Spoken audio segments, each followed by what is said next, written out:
Hello friends. इस session में हम गेट लाइफ साइंस 2020 का जो सेक्शन एस है माइक्रोबायोलॉजी उसको डिस्कस करने जा रहे हैं। जैसे प्रीवियस सेशन में हमने बॉटनी सेक्शन को डिस्कस कर रहे थे तो उसमें 20 क्वेश्चंस थे। सेम उसी तरीके से माइक्रोबायोलॉजी सेक्शन में भी 20 क्वेश्चंस हैं। इसमें से 1 to 10 1 मार्क के लिए और 11 to 20 जो है वो 2 मार्क्स के लिए। ठीक है।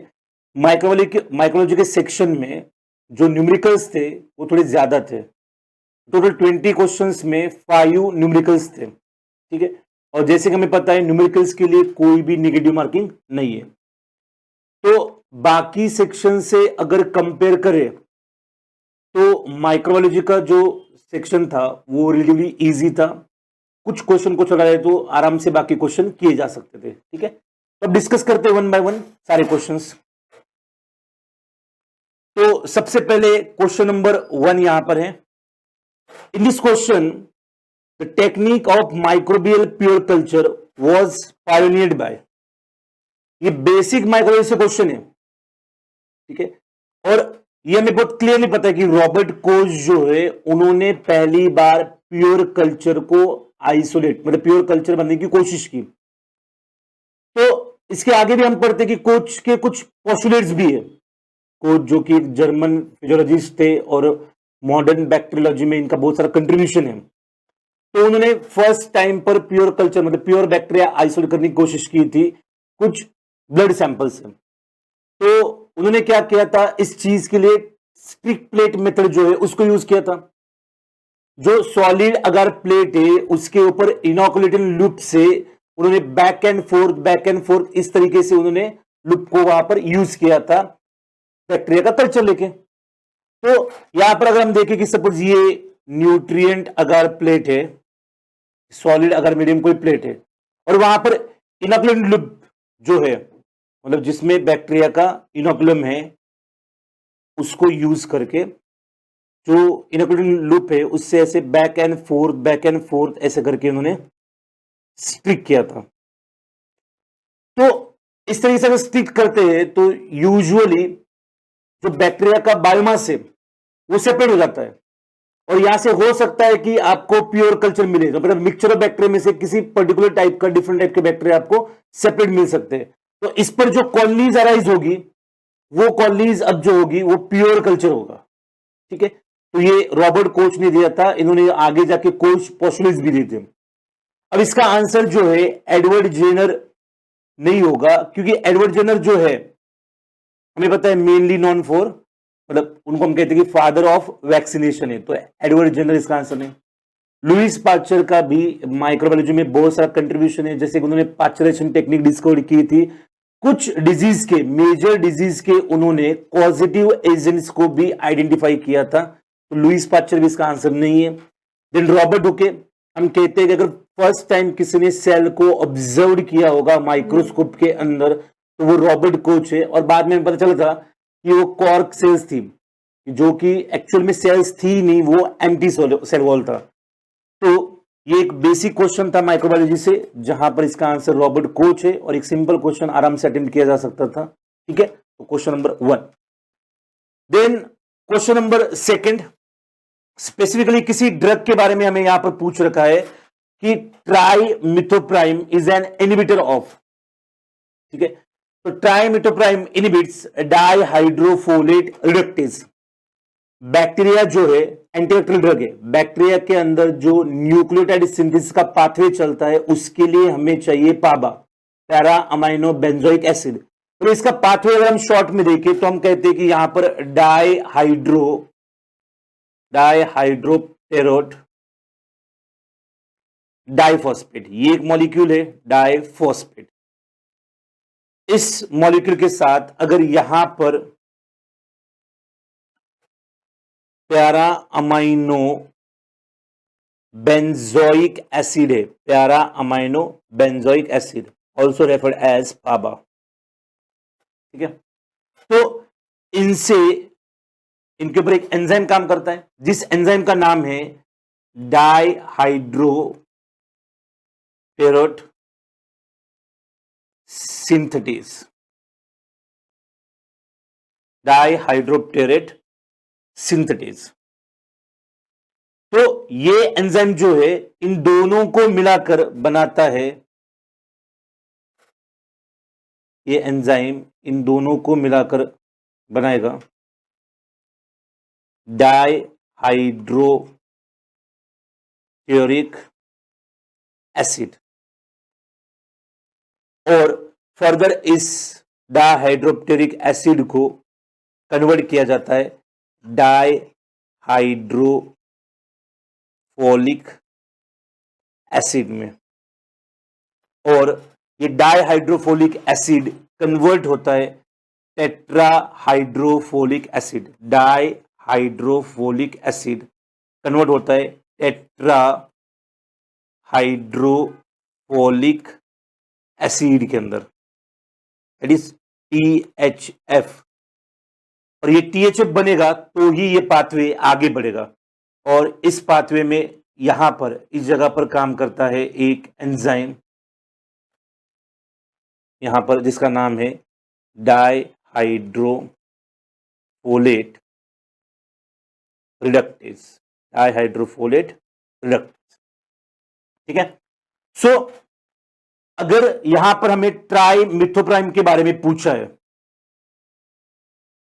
तो ट्राइमिथोप्राइम यहां पर इनहिबिट करता है, इस जगह पर, मतलब इस स्टेप को कौन इनहिबिट करेगा? ट्राइमिथोप्राइम। और यहां पर जो है यहां पर इनहिबिट करेंगे सल्फेनोमाइड्स, सल्फेनोमाइड्स जो है वो यहां पर इनहिबिट करेंगे। ट्राइमिथोप्राइम एक एंटीबैक्टीरियल ड्रग है, usually it is a bacteriostatic, मतलब ये बैक्टीरिया की ग्रोथ को इनहिबिट करता है, उसको किल नहीं करता। But if this trimethoprim is used in the combination with sulfamethoxazole, तो अब ये बैक्टीरियोसाइडल बन सकती है, मतलब दूसरे ड्रग के साथ अगर इसको कंबाइनली दिया गया तो बैक्टीरिया की डेथ हो सकती है। अगर अलोन ट्राइमिथोप्राइम दी तो वो बैक्टीरियोस्टैटिक है, मतलब ग्रोथ को इनहिबिट करती है।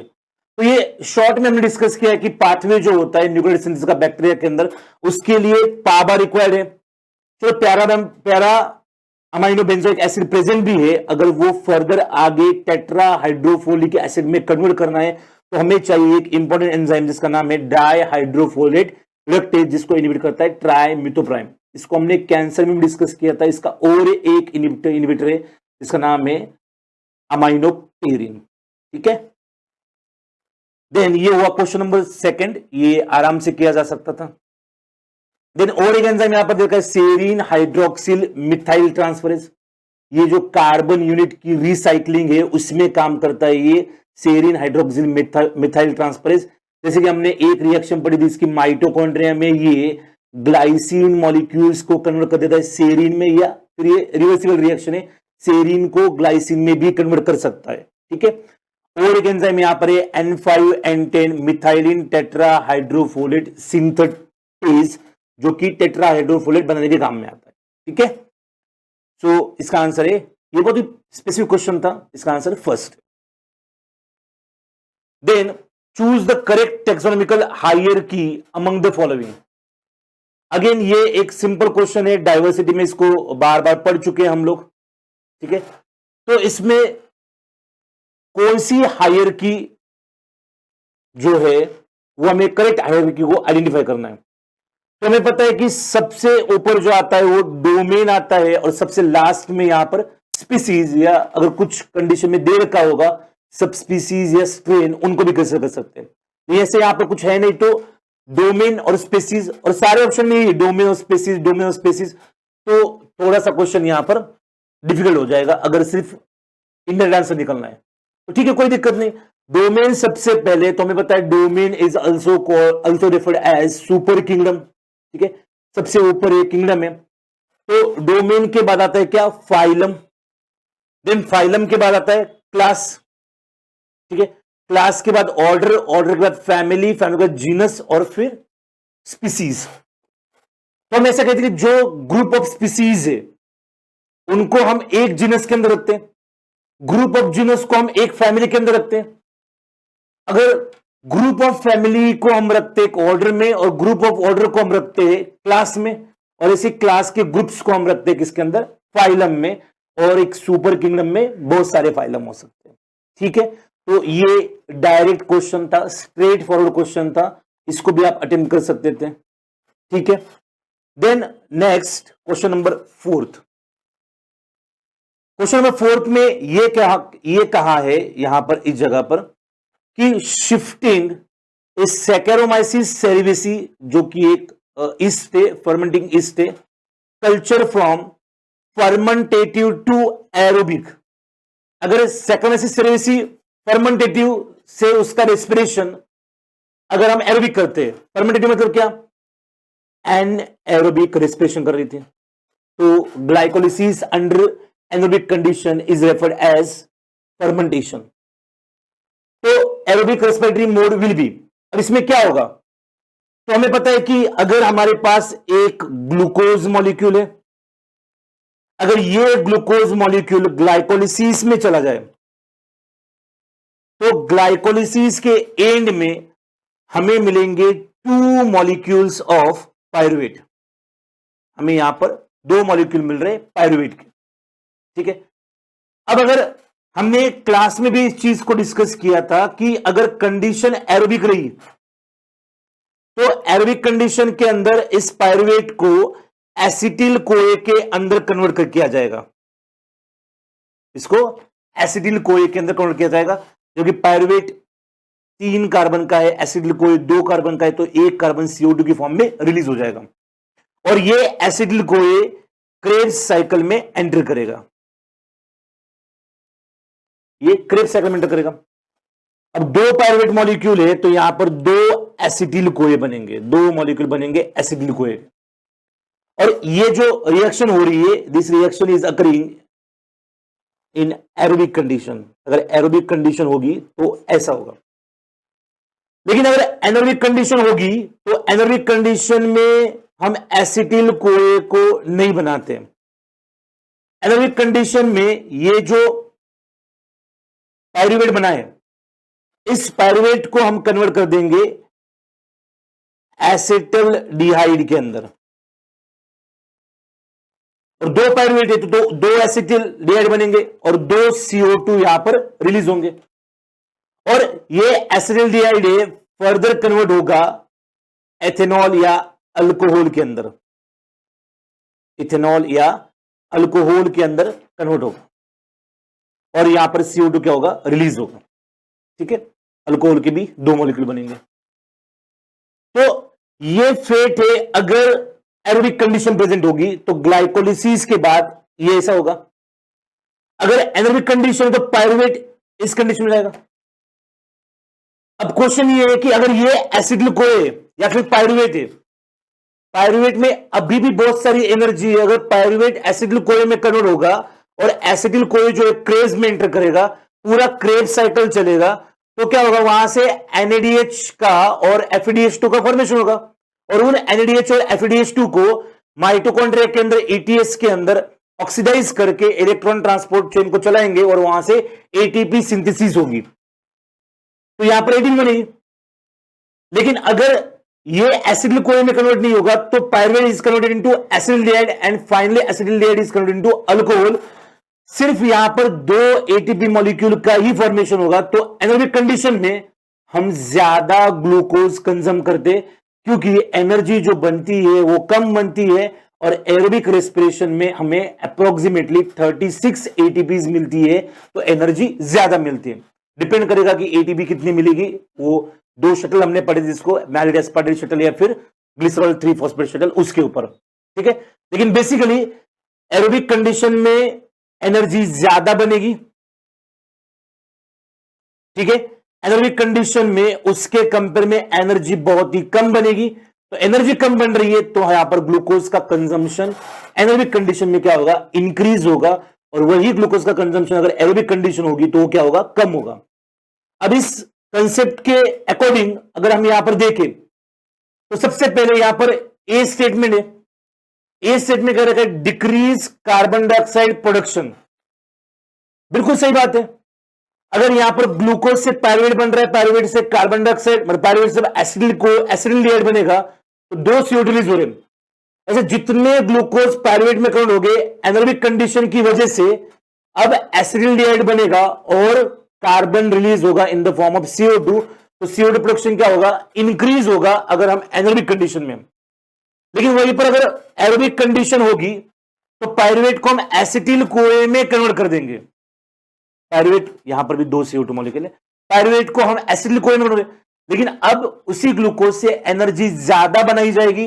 अब एनर्जी अगर ज्यादा बनेगी तो हमें ग्लूकोज कम कंज्यूम करना पड़ेगा, कम ग्लूकोज कंज्यूम होगा तो अल्टीमेटली यहां पर CO2 प्रोडक्शन भी क्या होगा, डिक्रीज होगा। तो ये फर्स्ट आंसर इसका है।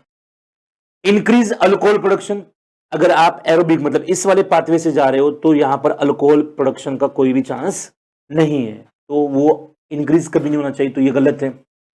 इंक्रीज ग्लूकोज कंजम्पशन, अगर एनर्जी ज्यादा बन रही है तो आपको ज्यादा ग्लूकोज कंज्यूम करने की क्या जरूरत है, बिल्कुल जरूरत नहीं है।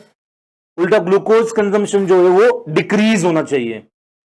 डिक्रीज एटीपी जनरेशन पर मोल ऑफ ग्लूकोज, ये तो बहुत ज्यादा गलत है। पर मोल ऑफ ग्लूकोज जो है एनर्जी उल्टा बढ़नी चाहिए और वो बहुत ज्यादा बढ़नी चाहिए, ठीक है। तो इस तरीके से ये क्वेश्चन नंबर यहां पर 4 था। देन नेक्स्ट जो है क्वेश्चन नंबर 5। क्वेश्चन नंबर 5 के अंदर which of the following disease is treated by neuraminidase inhibitor. अब ये तो बहुत ही सिंपल क्वेश्चन था, क्योंकि इस क्वेश्चन में एक ऑप्शन है सी और वो है इन्फ्लुएंजा। इसमें इन्फ्लुएंजा, हमने पढ़ा था कि जो इन्फ्लुएंजा वायरस है उसके पास 2 सरफेस प्रोटीन है। एक सरफेस प्रोटीन है उसके पास हेमाग्लूटिनिन, एक सरफेस प्रोटीन है उसके पास हेमाग्लूटिनिन, और दूसरा सरफेस प्रोटीन जो है वो है न्यूरामिनेज, न्यूरामिनेज। और हमने कहा था कि जब भी इन्फ्लुएंजा वायरस इन्फेक्शन करेगा, किसी पर्टिकुलर सेल को इन्फेक्शन कर जाएगा, सबसे पहले वहां पर रिसेप्टर और लिगेंड का इंटरेक्शन होगा। जैसे कि इन्फ्लुएंजा के लिए जो होस्ट सेल के ऊपर रिसेप्टर होता है वो सियालिक एसिड रिसेप्टर होता है, और उसकी जो शुगर है वो रिकॉग्नाइज की जाती है किससे, हेमाग्लूटिनिन से। तो हेमाग्लूटिनिन का मेन रोल है कि वो रिसेप्टर से बाइंड करवाता है और इन्फ्लुएंजा वायरस का इंटरेक्शन होता है होस्ट के साथ। और फिर अगर इसको एंट्री लेनी है या फिर अपना जीनोमिक मटेरियल अंदर ट्रांसफर करना है, अंदर ट्रांसफर करके अगर वहां पर वायरस ने रेप्लिकेशन कर दिया, अपना नंबर इंक्रीज कर दिया, नंबर इंक्रीज होने के बाद उनको बर्स्ट करना है, इन्फेक्शन करके बाहर आना है, तो वहां पर हेल्प होती है किसकी, न्यूरामिनेज की, ठीक है। तो न्यूरामिनेज के इनहिबिटर डालेंगे तो वायरस जो है, इन्फ्लुएंजा वायरस जो है, सक्सेसफुली अपनी लाइफ साइकिल को कंप्लीट नहीं कर पाएगा, ठीक है। जैसे हमने इसके आगे भी पढ़ा था कि अगर H1 टाइप का हेमाग्लूटिनिन हो, N1 टाइप का न्यूरामिनेज हो, तो ऐसा जो इन्फ्लुएंजा वायरस होगा वो स्वाइन फ्लू को कॉज कर पाएगा। फिर हमने पढ़ा था कि H5N1 है, H5N1 जो है वो बर्ड फ्लू कराएगा। और ये जो सरफेस प्रोटीन है, इनके बेसिस के ऊपर, मतलब ये अलग अलग वायरस में अगर अलग अलग टाइप्स के दिखेंगे तो उसके ऊपर हमने वायरस को कैटेगराइज किया था, ठीक है, कि कौन सा वायरस ह्यूमन को इन्फेक्ट करेगा, कौन सा और होस्ट को इन्फेक्ट करेगा, उसके हिसाब से। तो यहां पर बहुत क्लियर कट ऑप्शन है कि इन्फ्लुएंजा वायरस जो है उसके पास न्यूरामिनेज मॉलिक्यूल होता है सरफेस के ऊपर, वो इंपॉर्टेंट रोल प्ले करता है पैथोजेनिसिटी में। अगर उसको इनहिबिट किया गया तो वायरस जो है वो डिजीज कॉज नहीं कर सकता। तो बाकी ऑप्शन जो चिकन पॉक्स, पोलियो और जापानीज एन्सेफेलाइटिस, इसके ऊपर ज्यादा सोचने की हमें जरूरत नहीं थी। क्लियर यहां तक, very good. Then question number 6 जो है, इस क्वेश्चन नंबर 6 में यह पूछ रखा है कि विच of the following does not provide 3 dimensional image. और यहां पर आपको अलग अलग माइक्रोस्कोप के एग्जांपल दे रखे हैं, जैसे कि एटॉमिक फोर्स माइक्रोस्कोपी है, कनफोकल स्कैनिंग लेजर माइक्रोस्कोपी है, डिफरेंशियल इंटरफेरेंस कॉन्ट्रास्ट माइक्रोस्कोपी है और फेस्ड कॉन्ट्रास्ट माइक्रोस्कोपी है। तो इसमें आंसर बिल्कुल सिंपल था, बहुत क्लियरली हमने क्लास में डिस्कस किया था कि फेज कॉन्ट्रास्ट माइक्रोस्कोपी जो है वो हमें 3 डायमेंशनल स्ट्रक्चर प्रोवाइड नहीं करता है। ठीक है, अगर इसको समझा जाए तो एक बार हम समझने की कोशिश करते हैं। तो अगर यहां पर ये जो इमेज हमें दिख रही है पहली वाली, ये आई है, it is due to atomic force microscopy. ठीक है, जैसे हमने क्लास में डिस्कस किया था कि हमारे पास कोई एक रफ सरफेस है, फॉर एग्जाम्पल ऐसा मान के चलो कि जो एलिवेशन डिप्रेशन ऐसे एक रफ सरफेस है, और उस रफ सरफेस से हम ऐसे जा रहे हैं तो क्या होगा, जहां पर एलिवेटेड पोर्शन होगा वो ऐसे जाएगा, फिर हम नीचे जाएंगे, फिर स्मूथ सरफेस आया, फिर ऊपर गए एलिवेटेड, मतलब ऐसे करते करते हम जा रहे हैं यहां पर, और ये जा रहे हैं। ठीक है, तो ये ऐसे जा रहा है, ऐसे जा रहा है, एलिवेशन डिप्रेशन इस तरीके से जा रहा है, तो ये लाइन जो हो गई वो कौन सी लाइन हो गई, ये लाइन हो गई एक्स। ठीक है, अब फिर क्या होगा, सपोज ये वाला जो है ये पूरा होगा, यहां से यहां पर आ गए, अब इसके नेक्स्ट वाला देखना है तो हम नीचे जाएंगे, और फिर वहां पर भी ऐसे ऐसे करते करते जाएंगे, फिर उसके नेक्स्ट देखना है तो फिर नीचे जाएंगे, ऐसे ऐसे कर जाएंगे, तो ये लाइन कौन सी होगी, वाई लाइन हो गई। ठीक है, तो ये वाली एक्स लाइन हो गई, ये नीचे गए, नेक्स्ट वाला किया, फिर नीचे गए, फिर नेक्स्ट वाला किया, फिर नीचे गए, फिर नेक्स्ट वाला किया, वो कौन सी लाइन हो गई, वाई लाइन हो गई। और फिर जब हम एलिवेटेड पार्ट पे आ रहे ऊपर, फिर नीचे आ रहे, फिर ऊपर आ रहे, ये ऊपर लाइन कौन सी हो गई, जेड वाली लाइन हो गई। तो इस तरीके से हमें एक्स वाई जेड तीनों लाइन दिखती है, तो एटॉमिक फोर्स माइक्रोस्कोपी जो है वो आपको 3 डायमेंशनल स्ट्रक्चर दिखाएगा। ठीक है, तो इस तरीके से दिखता है वो। देन और एक यहां पर है, that is confocal scanning laser microscopy. ठीक है, तो इसमें क्या होता है, यूजुअली फ्लूरिसेंट करते जो भी हम मटेरियल यहां पर यूज करेंगे, स्पेसिमेन यूज करेंगे, तो कनफोकल स्कैनिंग लेजर माइक्रोस्कोपी में बेसिकली क्या होता है कि अगर माइक्रोस्कोप में हम देखें तो हम क्या करते हैं, एक लाइट फोकस करते हैं स्पेसिमेन के ऊपर, और ऊपर जो लेंस है वहां पर कलेक्ट होगी, वहां पर हमें इमेज दिखेगा, वो हम वहां से हम देखने करते हैं। लेकिन कनफोकल में क्या करते हैं, ऊपर से ही लाइट दी जाती है और वहां से ही देखा जाता है। तो इस कनफोकल माइक्रोस्कोपी में क्या होगा, सपोज एक स्पेसिमेन हमारे पास रखा है और हमने लाइट को फोकस किया किसी उस स्पेसिमेन के पर्टिकुलर पार्ट के ऊपर। अब उस पर्टिकुलर पार्ट के ऊपर हमने लाइट को फोकस किया तो वो पार्ट जो है वो हमें दिखाई देगा, वहां पर उसका पिक्चर होगा। फिर हम क्या करेंगे, दूसरे पार्ट को फोकस करेंगे, फिर हम उसके तीसरे पार्ट को, ऐसे अलग अलग पार्ट को हम यहां पर क्या करेंगे, फोकस करेंगे, और अल्टीमेटली हमें एक पूरा पिक्चर दिखेगा, और वो पिक्चर जो है वो कुछ इस तरीके का होगा। उसके बाद हमें एक अलग पिक्चर दिखेगा, मतलब पूरा पिक्चर दिखेगा जो कि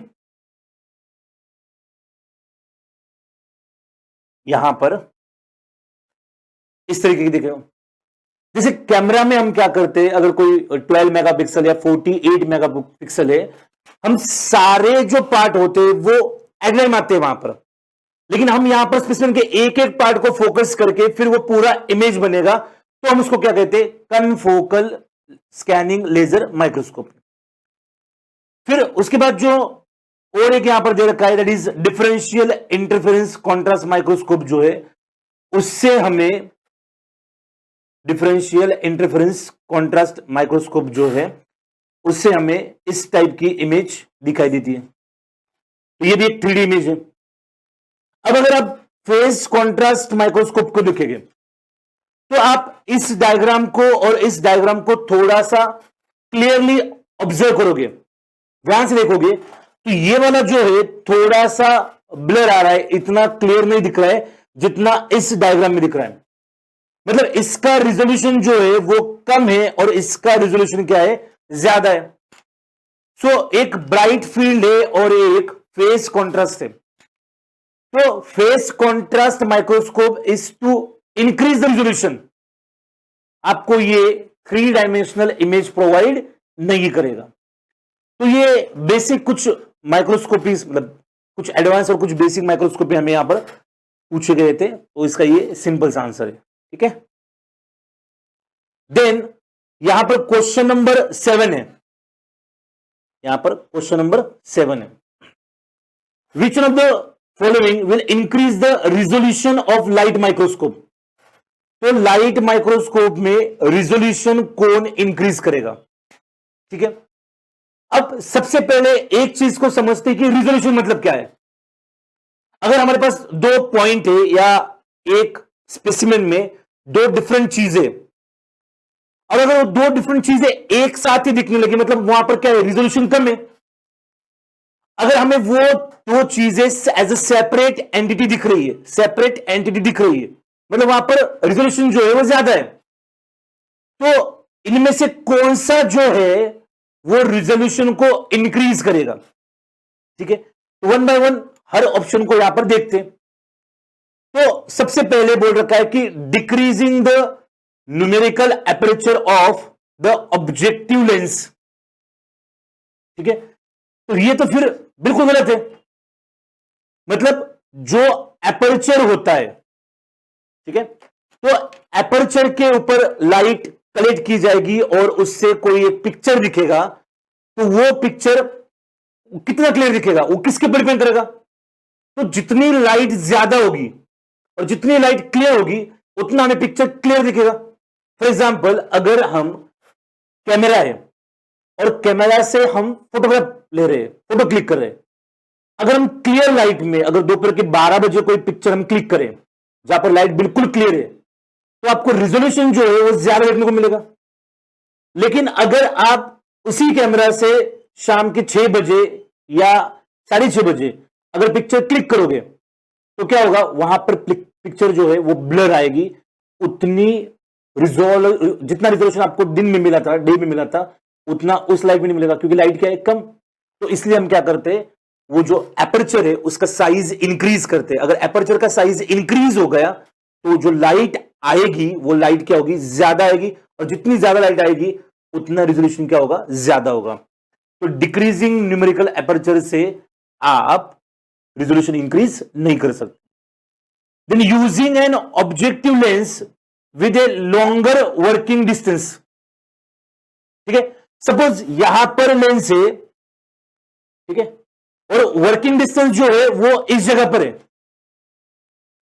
तो अगर आप वर्किंग डिस्टेंस को इंक्रीज कर रहे हो, जितना वर्किंग डिस्टेंस इंक्रीज होगा उतना रिजोल्यूशन कम होगा। अब इसका तो बहुत सिंपल एग्जांपल है। अगर आप सीएसआईआर नेट के लिए पढ़ रहे हो, ठीक है, और अगर आप नोटबुक को यहां पर रखोगे, ऐसे इस तरीके से रखोगे नोटबुक को, और आप पढ़ रहे हो इस तरीके से देखकर पढ़ रहे हो नोटबुक को, तो क्या होगा, आप किसी पर्टिकुलर लाइन पे फोकस नहीं करोगे, आपको ये भी दिखेगा, ये भी दिखेगा, सब कुछ आपको यहां पर दिखेगा, ऐसा नो। तो आप जितना दूर से पढ़ोगे उतना रिजोल्यूशन क्या होगा, कम होगा। लेकिन जैसे आप इस डिस्टेंस से उस नोटबुक को पास लाओगे तो आपको क्लियर कट जो है वो रिजोल्यूशन दिखेगा। आपका एक फोकस जो है पर्टिकुलर जगह पर होगा। तो using an objective lens with longer नहीं, यहां पर शॉर्टर वर्किंग डिस्टेंस होना चाहिए था। क्लियर है? जितना दूर से देखोगे, जितना दूर से देखोगे उतना रिजोल्यूशन कम होगा। आपको ये भी दिखेगा, वो भी दिखेगा, आपको सेपरेट करेंगे, मतलब मिक्स दिखेगा, ये यहां का और यहां, ऐसे इस तरह से दिखेगा। लेकिन जितना डिस्टेंस क्लोज होगा उतना आपको क्या होगा, क्लियरली दिख जाएगा। ठीक है, तो लॉन्गर नहीं होना चाहिए, यहां पर शॉर्टर होना चाहिए। Then using a medium of higher refractive index. बिल्कुल सही बात है। सबसे पहले रिफ्रैक्टिव इंडेक्स का मतलब क्या है? अगर कोई भी मीडियम है, अगर वो मीडियम लाइट को बेंड करता है, और लाइट को जितना कोई मीडियम शार्प बेंड करेगा उतना ज्यादा रिजोल्यूशन हमें मिलेगा। सपोज लाइट जो है वो नॉर्मली बेंड हो रही है,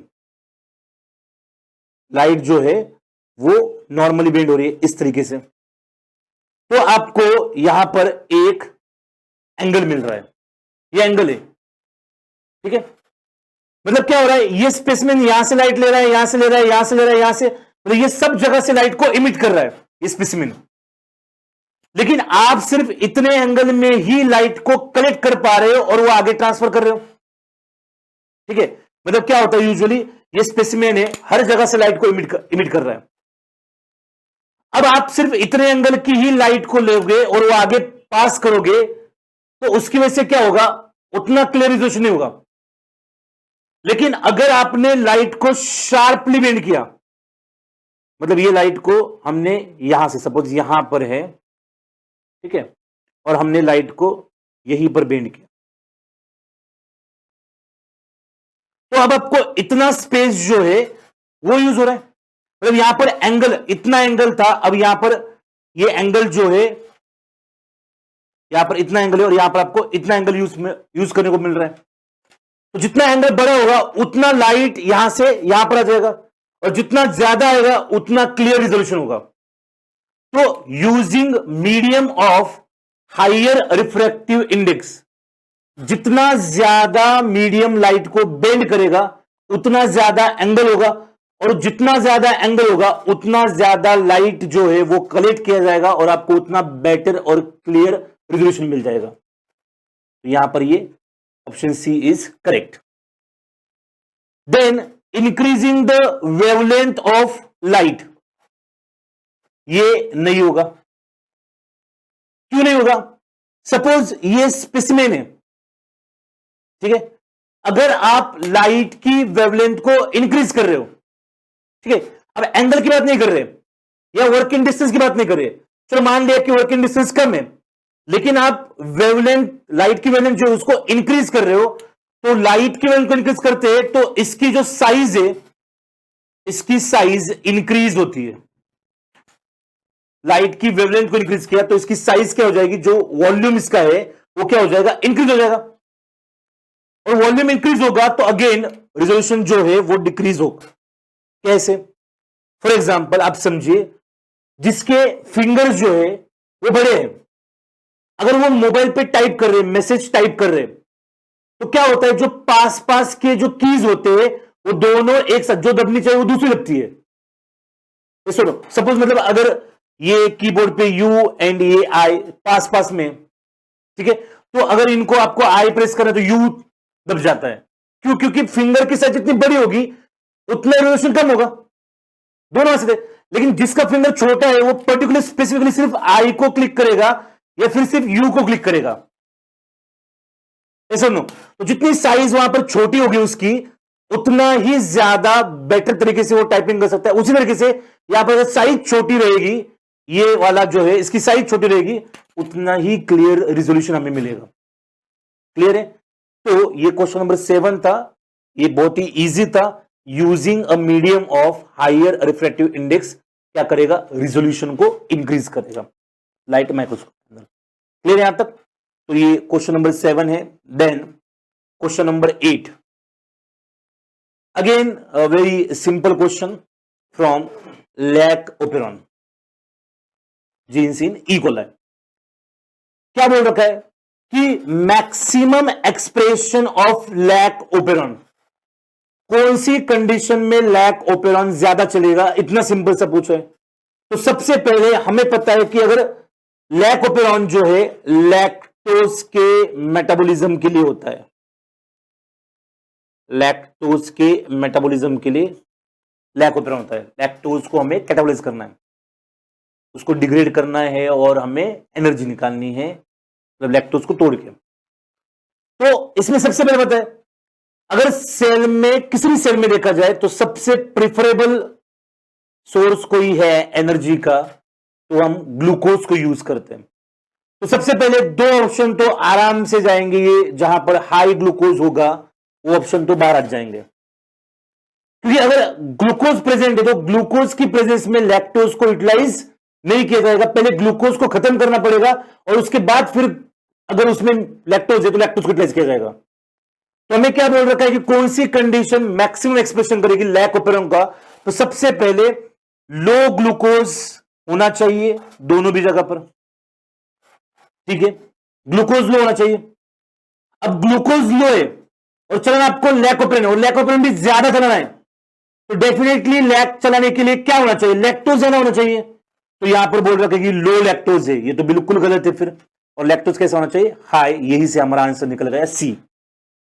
इससे आगे भी हम ये पढ़ा था हमने कि अगर किसी सेल में साइक्लिक एएमपी की कंसंट्रेशन ज्यादा हो गई, उसका मतलब उस सेल के अंदर एनर्जी क्या है, कम है। एनर्जी कम है तो साइक्लिक सीएमपी का कंसंट्रेशन क्या बढ़ता है, इंक्रीज हो जाता है और साइक्लिक एएमपी हाई होता है। तो हमने पढ़ा था साइक्लिक एएमपी जो है एक्टिवेटर की तरह भी काम करती है, जो सीआरपी होता है या फिर कैप बाइंडिंग प्रोटीन जो होता है वहां पर जाके ये साइक्लिक एएमपी बाइंड करता है और आरएनए पॉलीमरेज का एक्टिवेशन और ज्यादा हो जाता है, उसकी वजह से लैक ऑपरेंट और अच्छे से एक्सप्रेस करना स्टार्ट होता है। तो इसमें सिर्फ आपको इतना पढ़ना था और दो लाइन का कंसेप्ट था। एक में कहना था कि अगर ग्लूकोज होगा तो ग्लूकोज की प्रेजेंस में हम कोई भी और शुगर यूटिलाइज नहीं करेंगे।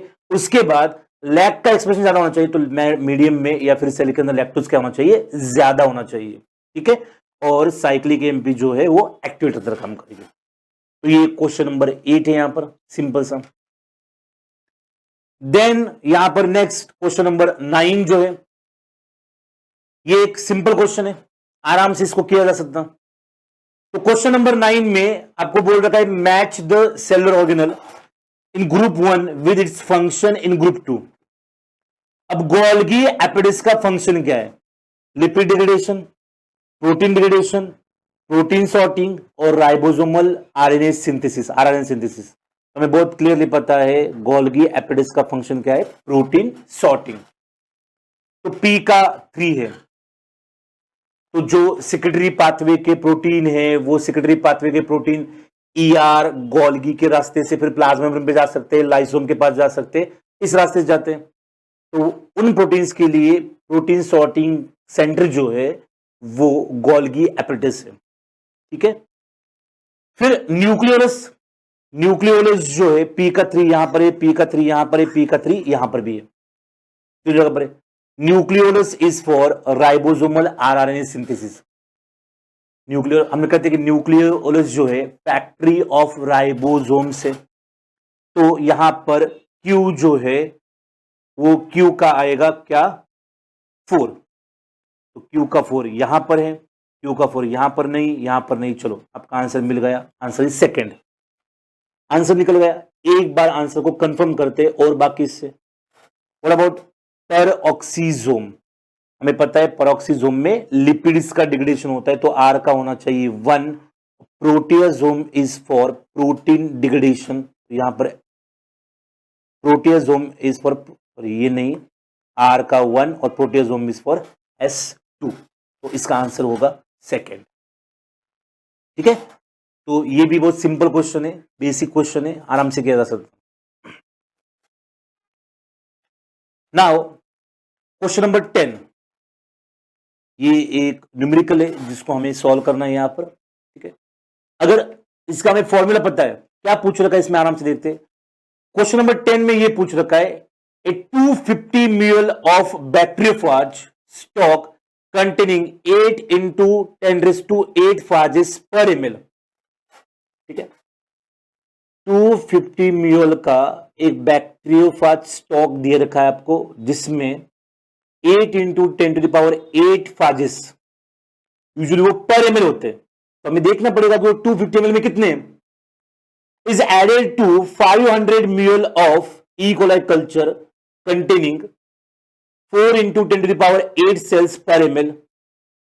ठीक है, तो the multiplicity of infection is, इसको बिल्कुल सिंप्लीफाई करते पहले ये कहते हैं कि नंबर ऑफ बैक्टीरियोफाज जो है, नंबर ऑफ बैक्टीरियोफाज कितने हमारे पास, तो number of bacteriophage is equal to 8 into 10⁸। इतने बैक्टीरियोफाज है। देन हमारे पास number of E coli cells कितनी है, नंबर ऑफ सेल्स, वो कितनी है, 4 into 10⁸। ये सेल्स, ये फाजेस पर ml, तो these are फाजेस पर ml। ठीक है, और यहां पर ये सेल्स पर ml। ठीक है, अब अगर इसको सिंपल तरीके से सॉल्व करने की कोशिश की जाए तो कैसे कर सकते हैं। तो सबसे पहले 250 ml, अगर इसको ml में कन्वर्ट करें तो ये होता है 0.25 ml। 250 ml को अगर हम ml में कन्वर्ट कर दें वो होता है 0.25 ml। तो अगर हम ऐसा करें कि 1 ml के अंदर अगर 8 इंटू 10⁸ फाजेस है, देखो यहां पर फाजेस पर ml, 1 ml में अगर 8 इंटू 10⁸ फाजेस है तो फिर 0.25 ml के अंदर 0.25 ml के अंदर कितने फाजेस होंगे? 0.25 ml के अंदर कितने फाजेस होंगे, तो इसको निकालना है। तो सिंपल तरीके से निकालने की कोशिश करते हैं कि यहां पर 8 इंटू 10⁸ आ जाएगा, ठीक है। अगर क्रॉस मल्टीप्लिकेशन करें तो भी इससे आंसर आ जाएगा आराम से। तो यहां पर क्या होगा 0.25 और इसका आंसर आ जाएगा अप्रोक्सीमेटली 2 इंटू 10⁻² फाजेस होंगे हमारे कितने 0.25 ml के अंदर। इसको सॉल्व किया जाए तो 2 इंटू 10⁻² फाजेस होंगे 0.25 ml के अंदर, ठीक है। तो इतना निकाला। तो उसके बाद हमें फॉर्मूला देखना पड़ेगा। What is the formula for MOI, multiplicity of infection के लिए फॉर्मूला क्या है? तो मल्टीप्लिसिटी ऑफ इन्फेक्शन के लिए फॉर्मूला है plaque forming unit per ml, plaque forming unit per ml of virus per ml of virus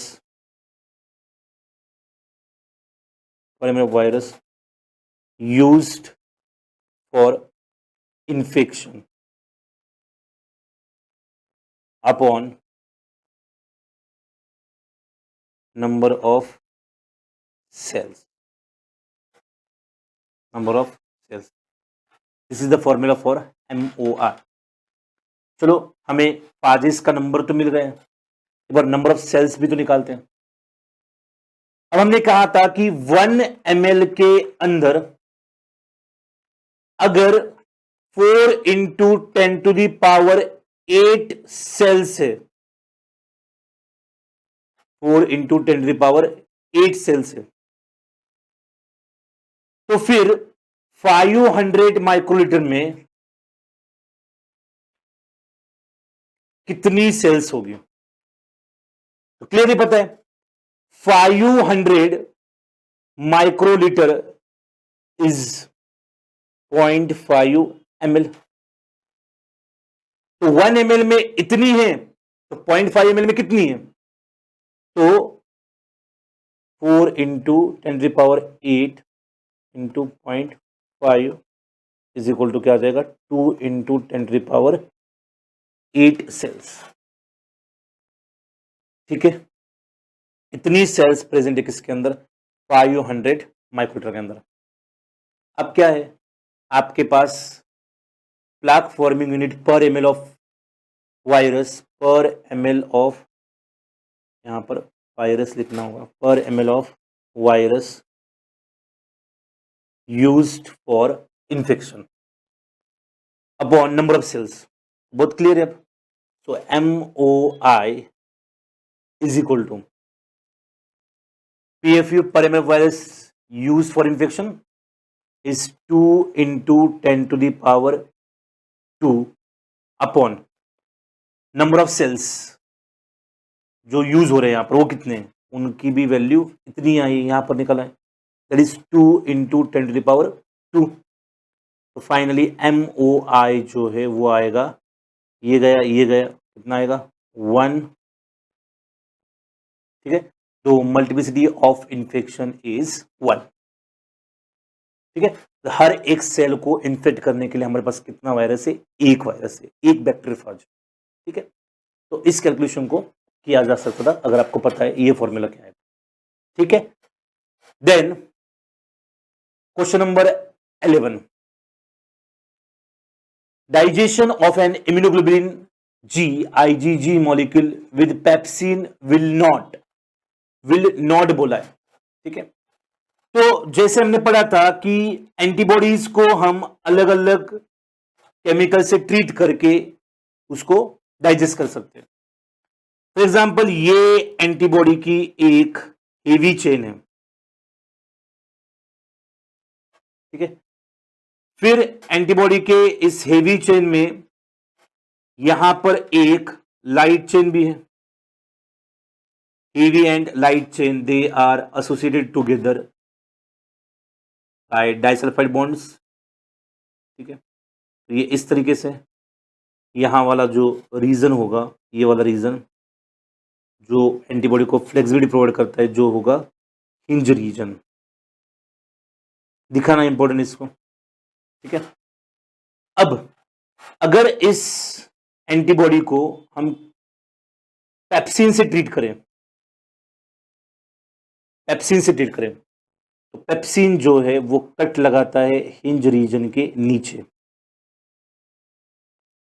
और ये यहां पर डाइसल्फाइड बॉन्ड से जुड़े होते हैं। तो आपको ये स्ट्रक्चर कुछ इस तरीके का दिख जाएगा। After treating with pepsin, structure जो है आपको इस तरीके से दिखाई देगा।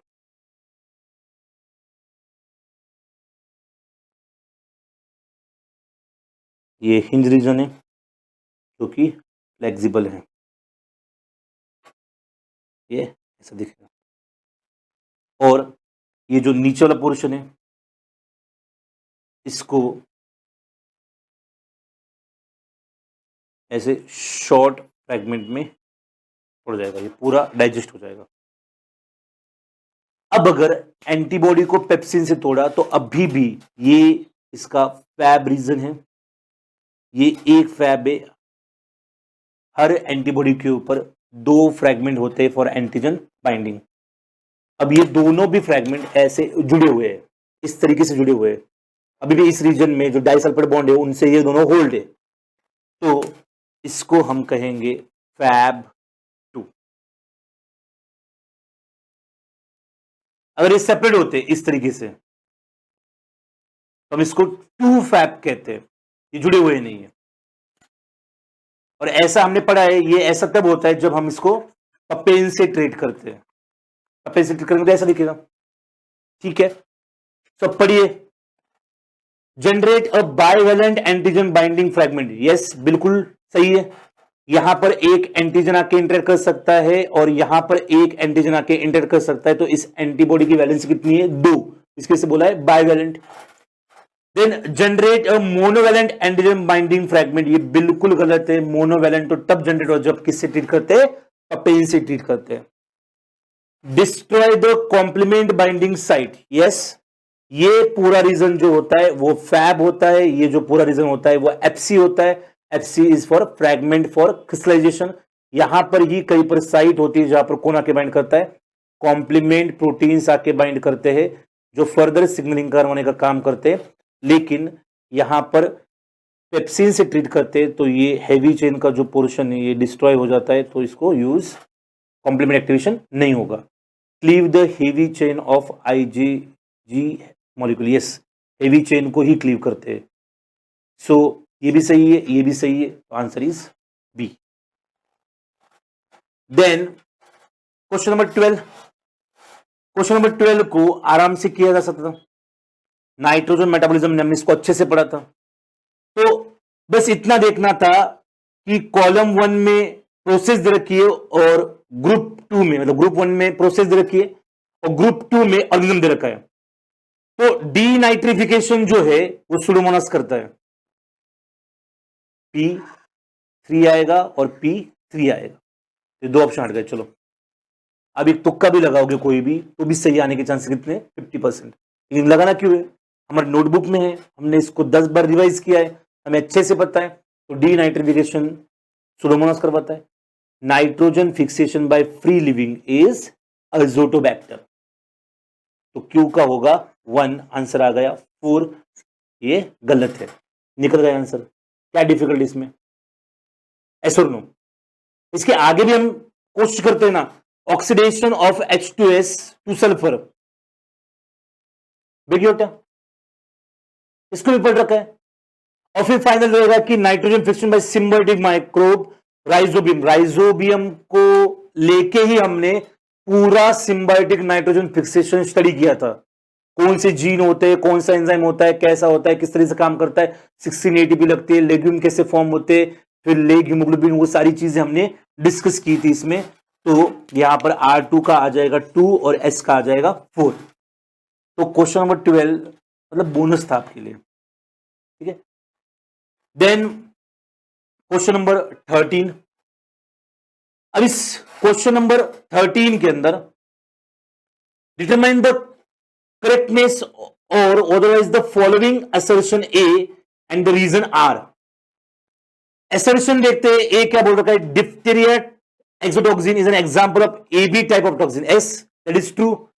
जैसे हमने पढ़ा था सिग्नलिंग के अंदर की कोलेरा टॉक्सिन और डिप्थीरिया टॉक्सिन जो है, कोलेरा टॉक्सिन और पर्ड्यूसिस टॉक्सिन ये दोनों एक्सोटॉक्सिन है, उस तरीके से डिप्थीरिया भी एक्सोटॉक्सिन है। ए बी टाइप का टॉक्सिन मतलब क्या होता है, इसमें एक ए सब यूनिट होती है और इसी के अंदर और एक बी सब यूनिट भी होती है। तो एक ए सब यूनिट है, एक बी सब यूनिट है, और इसमें हमने मोस्ट ऑफ द टाइम कहा था कि ए सब यूनिट का काम जो होता है वो कैटालाइटिक एक्टिविटी का काम होता है, जो टॉक्सिसिटी कॉज होगी वो ए सब यूनिट की वजह से होगी।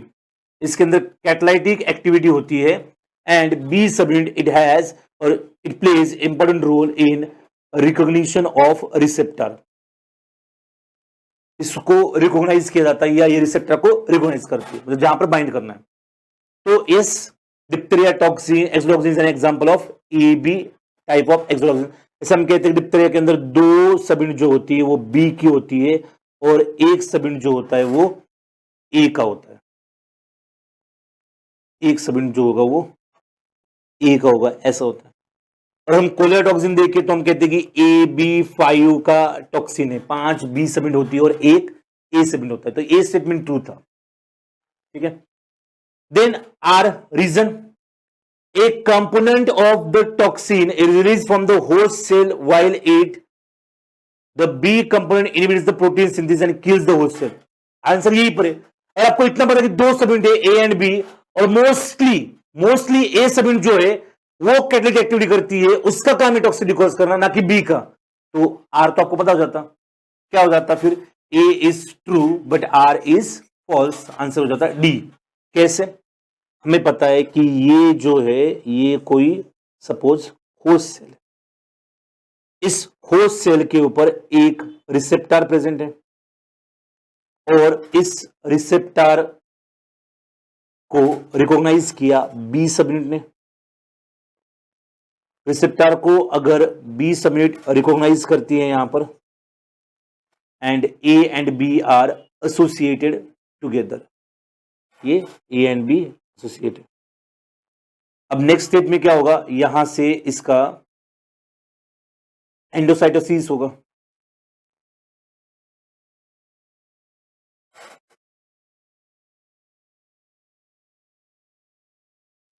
नेक्स्ट स्टेप में यहां पर क्या होगा, इसका एंडोसाइटोसिस होगा।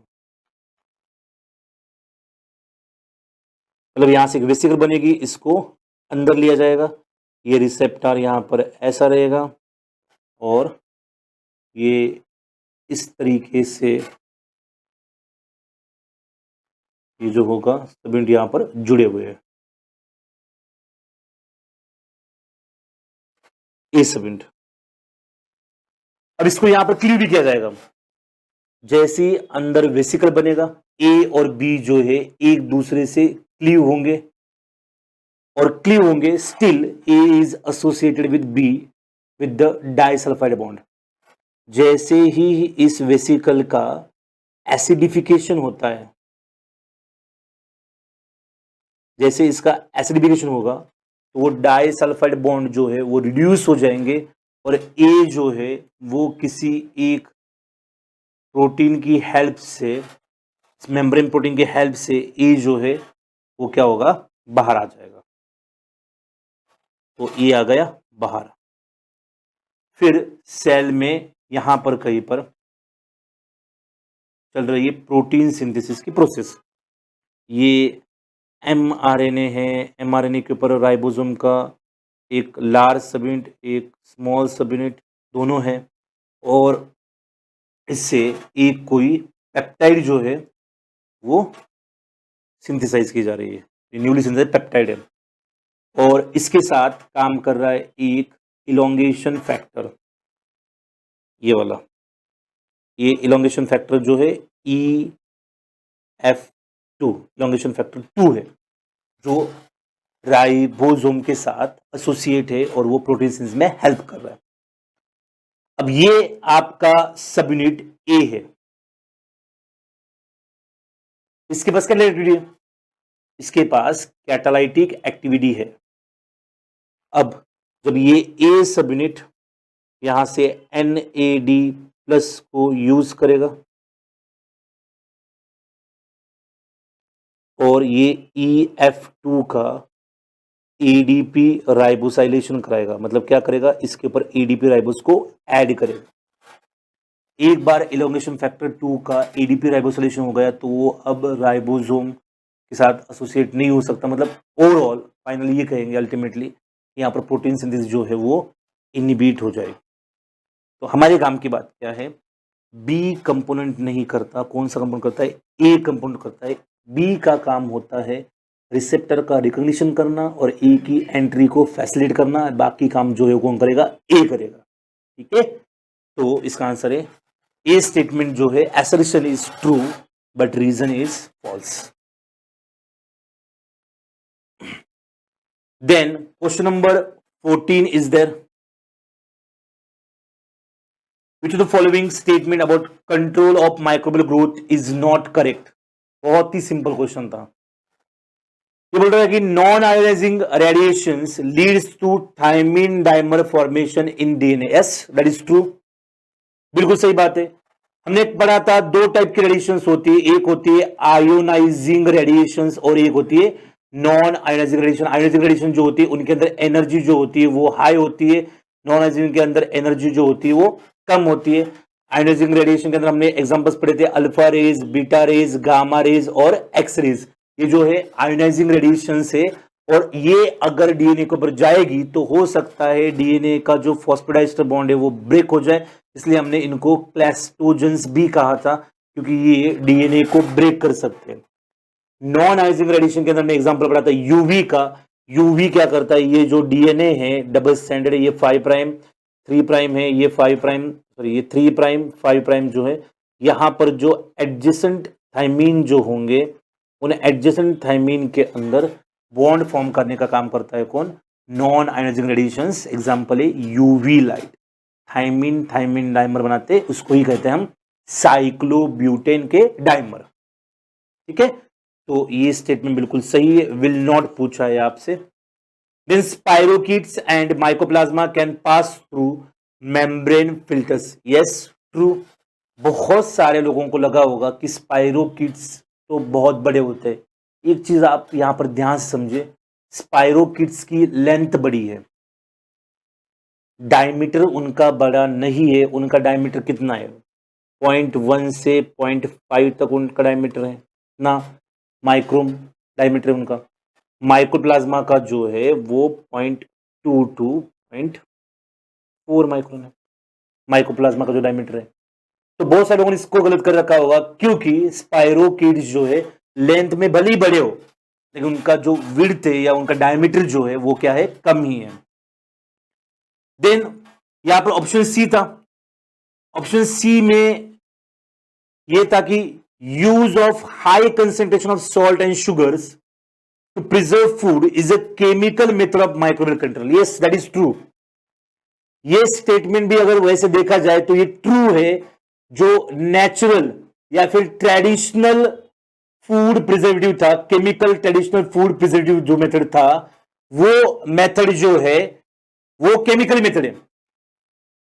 लेकिन केमिकल मेथड में मेनली हमने कहा था कि सॉर्बिक एसिड यूज होता है, बेंजोइक एसिड यूज होता है, या फिर लैक्टिक एसिड जो है वो यूज होते हैं प्रिजर्वेटिव के लिए। तो इसको गलत इसलिए कहा गया होगा क्योंकि ये शुगर एंड सॉल्ट जो है ये नेचुरल एक ट्रेडिशनल मेथड है, ठीक है, ट्रेडिशनल मेथड है, इसकी वजह से उन्होंने इसको गलत किया होगा। लेकिन ध्यान रहे आगे से, क्योंकि सॉल्ट एंड शुगर ये दोनों भी जो है ये केमिकल मेथड ही है, लेकिन ट्रेडिशनल है। अब हम यूज करते हैं बेंजोइक एसिड, सॉर्बिक एसिड और लैक्टिक एसिड जैसे केमिकल। ऐसे गैसेस को यूज करके भी प्रिजर्वेशन किया जा सकता है, जैसे कि कार्बन डाइऑक्साइड को भी यूज किया जा सकता है, ठीक है। Then thermoduric bacteria can survive pasteurization, yes true. Thermodynamic bacteria में जैसे हमने एग्जांपल पढ़े थे, बैसिलस जो होते हैं, बैसिलस या फिर क्लॉस्ट्रिडियम, ये जो है बैसिलस या क्लॉस्ट्रिडियम, ये पाश्चराइजेशन को भी सर्वाइव कर सकते हैं, मिल्क को स्पॉइल करने का काम कर सकते हैं, ठीक है। ये था क्वेश्चन नंबर 14, ठीक। अब इसमें थोड़ा सा ये था कि ऑप्शन सी जो है, वैसे तो ये भी सही देना चाहिए था, लेकिन फिर उन्होंने वो क्राइटेरिया लगाया होगा कि एक्चुअल केमिकल मेथड जो है वो कौन सी है। Then question number 15, question number 15 में अब यहां पर आपको बहुत सिंपल से दिमाग लगाना था कि एन एग्जाम्पल, क्वेश्चन नंबर 15 जो है इसमें an example of a differential and selective medium in which colonies of gram-negative bacteria produce large amount of acidic products and appear green with a metallic sheen is, तो ये तो हमें बहुत clearly पता है, EMB अगर। कुछ लोगों ने बस इतना देखा होगा, differential and selective medium in which colonies of gram negative bacteria produce large amount of, तो हमें पता है कि मैकोंकिस अगार जो है ये भी डिफरेंशियल है, मेंटोल सॉल्ट डिफरेंशियल एंड सिलेक्टिव है। मेंटोल सॉल्ट अगर मेनली डिफरेंशियल है, और हम चाहे तो हम ब्लड अगार को भी डिफरेंशियल अगार बना सकते हैं। लेकिन एंड में क्वेश्चन के ग्रीन एंड मेटालिक शीन पूछा है, तो हमें पता है कि EMB अगार के ऊपर ई कोलाई जो है वो ग्रीन विद मेटालिक शीन हमें देता है, ठीक है। जैसे कि अगर इसको डिस्कस करें, ठीक है, तो ब्लड अगर जो है, ब्लड अगर यूजुअली उन बैक्टीरिया के लिए होता है जो यूजुअली बाकी मीडिया के ऊपर ग्रो नहीं करते, बाकी अगर पे ग्रो नहीं करते, मतलब जो organism, for example fastidious growth हमें ऑब्जर्व होती है, फास्टिडियस ग्रोथ जो है वो हमें ऑब्जर्व होती है कहां पर, ब्लड अगर के ऊपर। और इसमें हमने पढ़ा था कि ब्लड अगर के अंदर जो ब्लड है या फिर उसको एज यूज किया जाता है सोर्स ऑफ न्यूट्रिएंट्स। तो जो ऑर्गेनिज्म बाकी मीडिया के ऊपर ग्रो नहीं होते, उनको ग्रो करने की कोशिश की जाती है ब्लड अगर को यूज करके, ठीक है। फिर EMB अगर जो है, EMB अगर इज इयोसिन मिथाइलिन ब्लू अगर, जिसको हम और एक नाम से जानते हैं, क्योंकि Levine's formulation. EMB is blend of eosin and methylene blue. Eosin and methylene blue को यूज करके ये EMB बनाया जाता है। और इसमें हम ये पढ़ते हैं कि लैक्टोज फर्मेंटिंग और लैक्टोज नॉन फर्मेंटिंग ऑर्गेनिज्म है। ऐसे हमें पता है कि लैक्टोज को फर्मेंट करने वाला एक है हमारे पास, लैक्टोज फर्मेंट करने वाला ई कोलाई, और लैक्टोज को non fermenting, lactose non fermenting, lactose non fermenting is Shigella and salmonella. Shigella और साल्मोनेला जो है, शिगेला एंड साल्मोनेला चलेंगे, एक बार देख लेना इसका।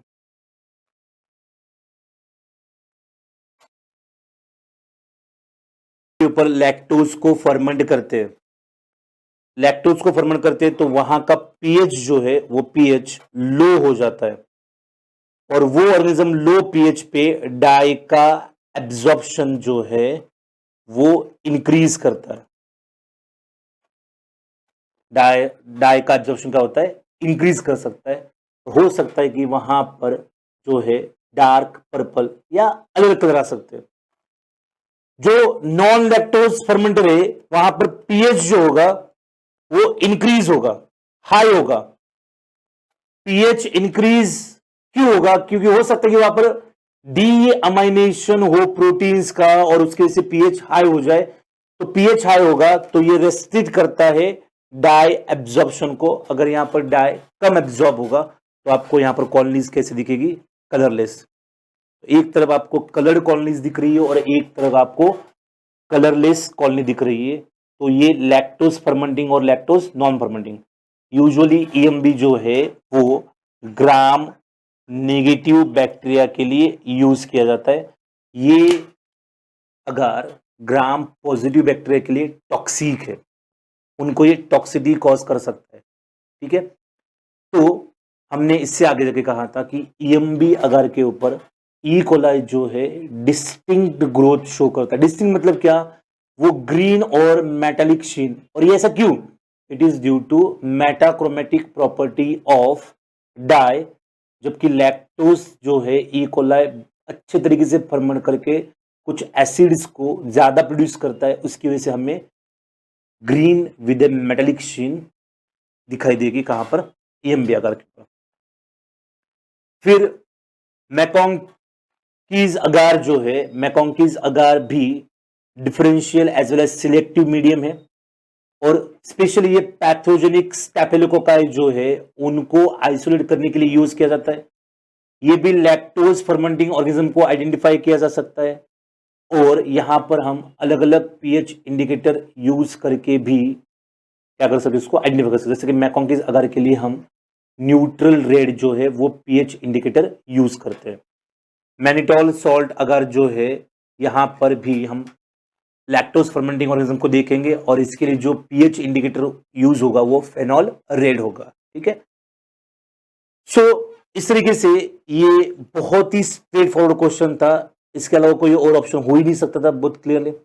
अगर ये नहीं पूछा होता तो फिर हम सोचते कि मैकोंकीज के साथ जाए या फिर मैनिटॉल सॉल्ट अगर के साथ जाए। ठीक है, तो और अगर इसमें यह कहना है कि डिफरेंशियल और सिलेक्टिव मीडियम, ठीक है, इसको भी डिस्कस कर सकते हैं कि एग्जैक्टली क्या है। अब इसको क्यों डिस्कस नहीं किया, क्योंकि ग्रीन विद मेटालिक शीन बोला है तो इसको एक्सप्लेन करने की जरूरत नहीं है। फिर भी सेलेक्टिव ग्रोथ का मतलब क्या होता है कि अगर आपके पास बहुत सारे बैक्टीरिया है उसमें आप कुछ सिलेक्टिव बैक्टीरिया को ही ग्रो करना चाहते हो, तो आप एक सिंपल सा काम करो, एक ऐसा एंटीबायोटिक लो कि जिसकी प्रेजेंस में आपका बैक्टीरिया ग्रो करेगा क्योंकि वो रेजिस्टेंट है। और फिर जो बाकी बैक्टीरिया है वो सेंसिटिव है टुवर्ड्स दैट पर्टिकुलर एंटीबायोटिक, तो उस एंटीबायोटिक से बाकी बैक्टीरिया की डेथ हो जाएगी और सिर्फ आपका पर्टिकुलर बैक्टीरिया ग्रो करेगा। उसको हम कहते हैं सेलेक्टिव ग्रोथ, सेलेक्टिव मीडियम। उसमें पर्टिकुलर एंटीबायोटिक आप यूज कर सकते हो। ठीक है, जैसे कि एम्फिसिलिन है या टेट्रासाइक्लिन है, एंटीबायोटिक आप यूज कर सकते हो। डिफरेंशियल ग्रोथ मतलब क्या, डिफरेंशियल ग्रोथ के लिए आप पर्टिकुलर जैसे अभी एक्सप्लेन किया इसमें ईएमबी में या मैकोंकीज में, जिसमें ग्राम पॉजिटिव तो सर्वाइव कर, ग्राम पॉजिटिव को टॉक्सिसिटी हो रही है लेकिन ग्राम नेगेटिव जो है वो आराम से सर्वाइव कर। क्वेश्चन नंबर 15 हो गया।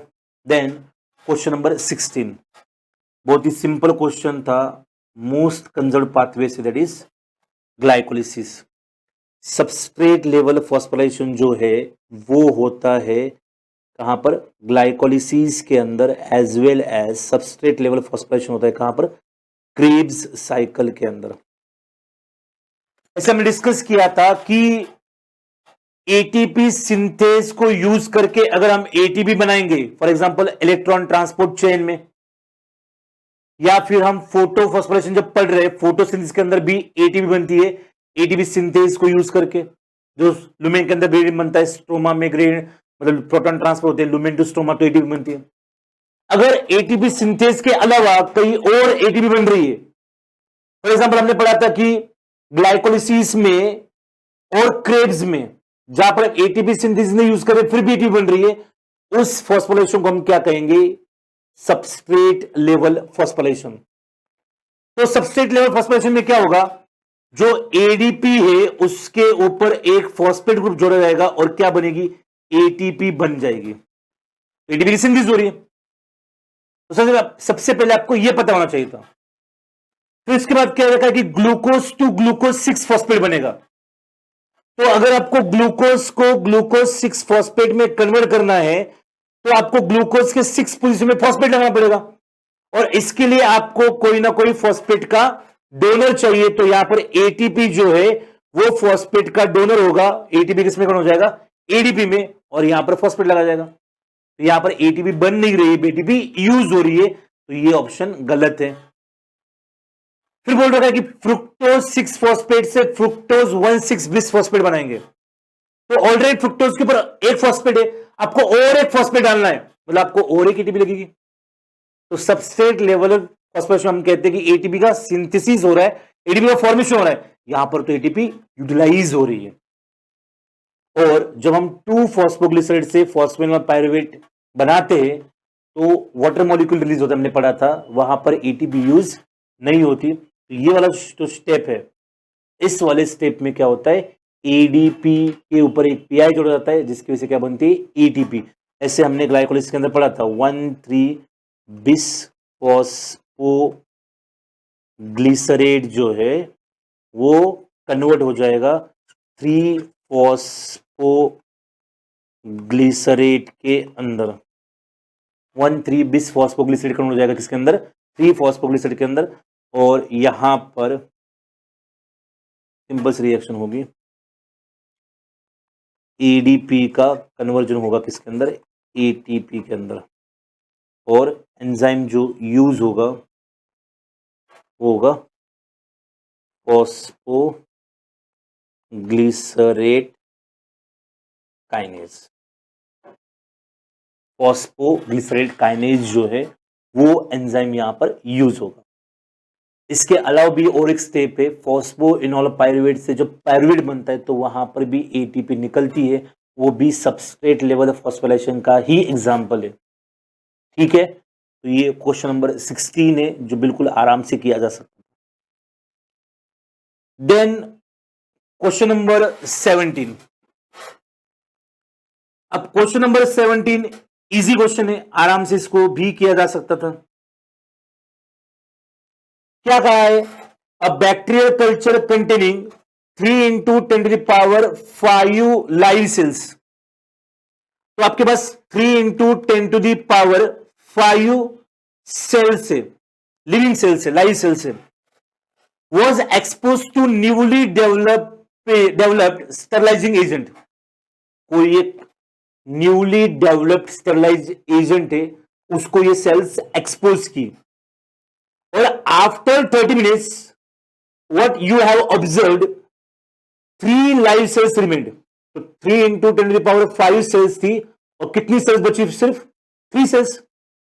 इन culture the decimal reduction time in minutes for the new agent is. तो आपको यहां पर डेसिमल रिडक्शन टाइम निकालने को पूछा है। ठीक है, तो what is the formula for decimal reduction time. Decimal reduction time के लिए फॉर्मूला क्या है, decimal reduction time is equal to T2 minus T1 upon log of N0 minus log of N1। ये आपका फॉर्मूला है। ठीक है, तो इसमें एक सिंपल सी चीज आपको कंसीडर करनी है, T2 वेयर एज, अब इसको अगर लिखेंगे whereas T2 is the final time. T2 जो है वो फाइनल टाइम है। T1 जो है वो क्या है, इनिशियल टाइम।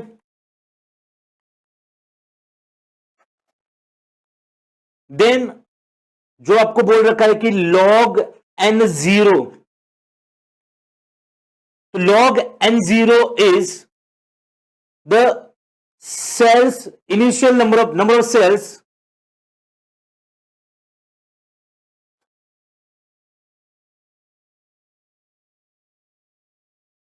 तो इसमें क्या रखा है, initial number of cell present initially, ऐसा कह सकते हैं, आराम से कहते हैं ऐसा क्या, number of cells present, number of cells present initially, number of cells present initially. मतलब अगर आपको अलग लैंग्वेज में कहना है तो कोई दिक्कत नहीं, बिफोर एक्सपोजर कितनी सेल्स थी, स्टरलाइजिंग एजेंट को एक्सपोज करने से पहले कितनी सेल्स थी। देन यहां पर log n1 is number of cells after number of cells present initially and number of cells present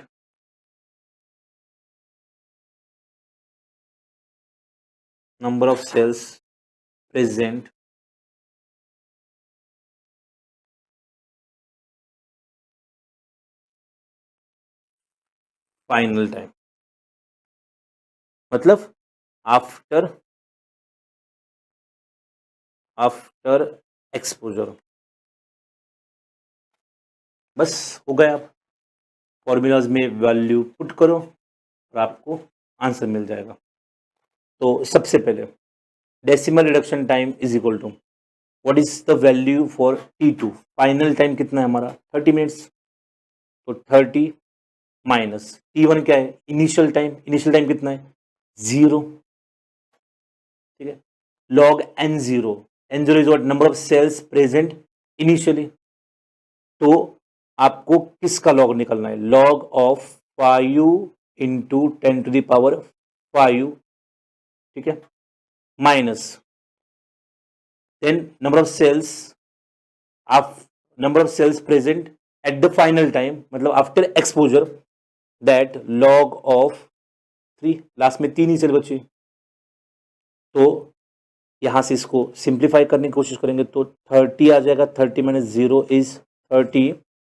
अब 5 इंटू 10 टू द पावर 5 का लॉग जो है वो है 5.47 माइनस log 3 इज 0.47, तो क्या आ जाएगा फाइनल, 30 अपॉन 5.47 से माइनस करो 0.47, तो यहां पर आ जाएगा 5 और फाइनली आंसर आ जाएगा 6।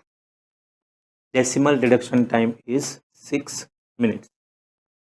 बस इतना सिंपल, इसमें बस आपके फॉर्मूला याद रखना था, और वो फॉर्मूला था डेसिमल रिडक्शन टाइम का is T2 minus T1 upon log n0 minus log n1, ठीक है। Answer is 6 minutes. तो ये था question number 17। Then question number 18 यहां पर प्रेजेंट है। क्वेश्चन 18 का है कि bacterial culture has generation time of 34 minutes. मतलब क्या, अगर एक बैक्टीरिया प्रेजेंट है तो एक बैक्टीरिया से 2 बैक्टीरिया होने के लिए आपको कितना टाइम लगेगा, 34 मिनट्स का टाइम लगेगा। तो time taken in minutes rounded off 2 decimal places, 2 decimal places तक, for the OD 550 of this exponentially growing culture to increase from 0.25 to 0.85 is, assume that OD 550 has linear relationship with cell density। ये बात बहुत अच्छी है कि यहां पर OD का सेल डेंसिटी के साथ उन्होंने रिलेशन दे रखा है, वो कैसा है, लीनियर है, ठीक है। मतलब डेंसिटी बढ़ेगी तो वहां पर OD भी इंक्रीज होना चाहिए, ठीक है।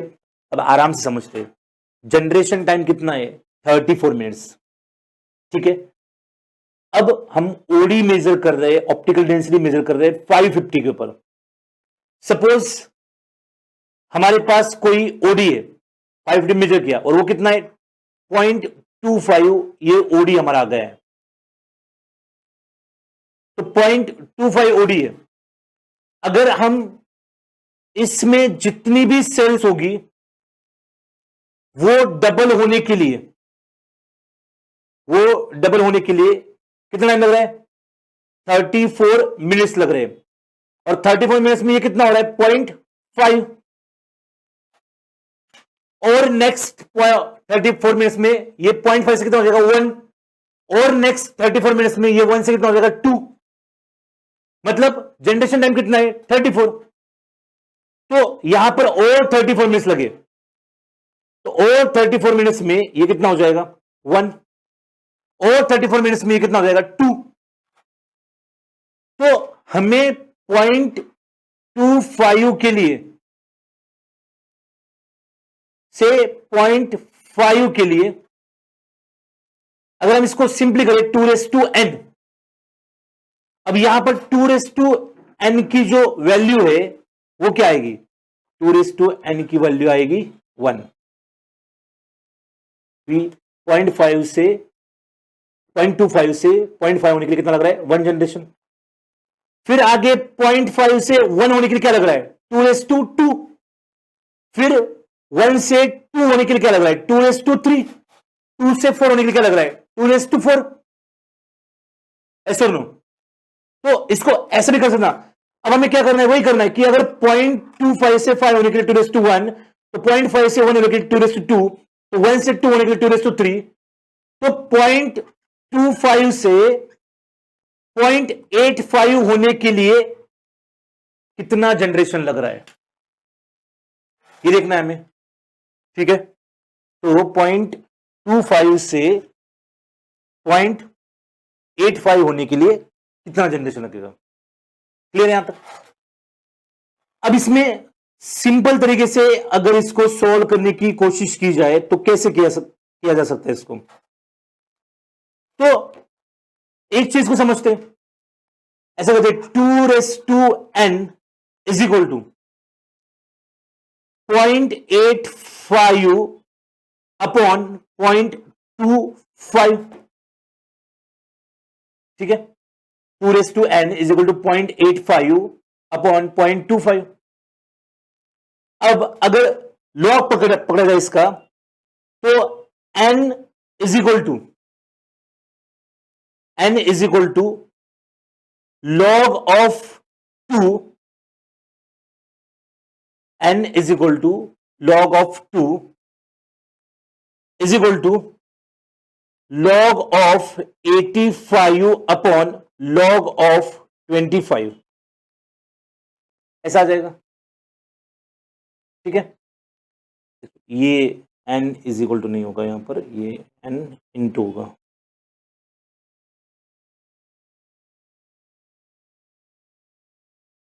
इनटू, फिर इसको अगर और सिंपल तरीके से करें तो n जो है इज इक्वल टू हो जाएगा 1/log2 into log of 85 upon log of 25। और इसको सॉल्व करेंगे तो इसकी अप्रोक्सीमेट वैल्यू आएगी n इज इक्वल टू आ जाएगा कितना? 1.76 ऐसा कुछ वैल्यू आ जाएगा। तो ये आपको मिल गया n। हम क्या निकालना चाहते थे? 2n कितना आएगा? तो आएगा हमारा इतना। अब एक जनरेशन के लिए कितने लगते? 34 मिनट्स। एक जनरेशन के लिए 34 मिनट्स, तो 1.76 जनरेशन के लिए, तो इसको इंटू करेंगे 1.76, अप्रोक्सीमेटली वैल्यू क्या आ जाएगी? 60.05 मिनट्स, इतना आ जाए। तो इसका आंसर भी उन्होंने कुछ 58 पॉइंट से समथिंग 60 या 61 तो कुछ दे रखा है, आप देख लेना एक बार, लेकिन उसके बीच में हमारी ये वैल्यू आ रही है।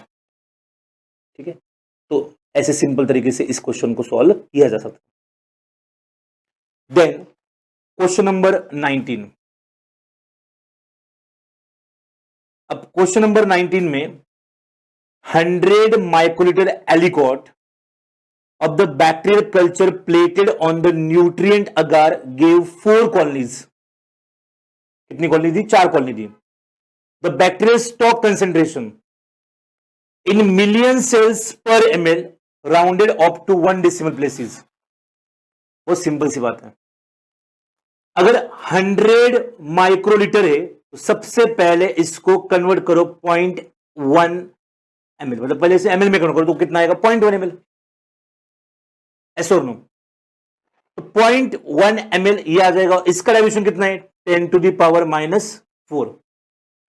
तो सबसे पहले हमें निकालना पड़ेगा CFU, that is colony forming unit, और इसका सिंपल फॉर्मूला है number of cells into dilution factor,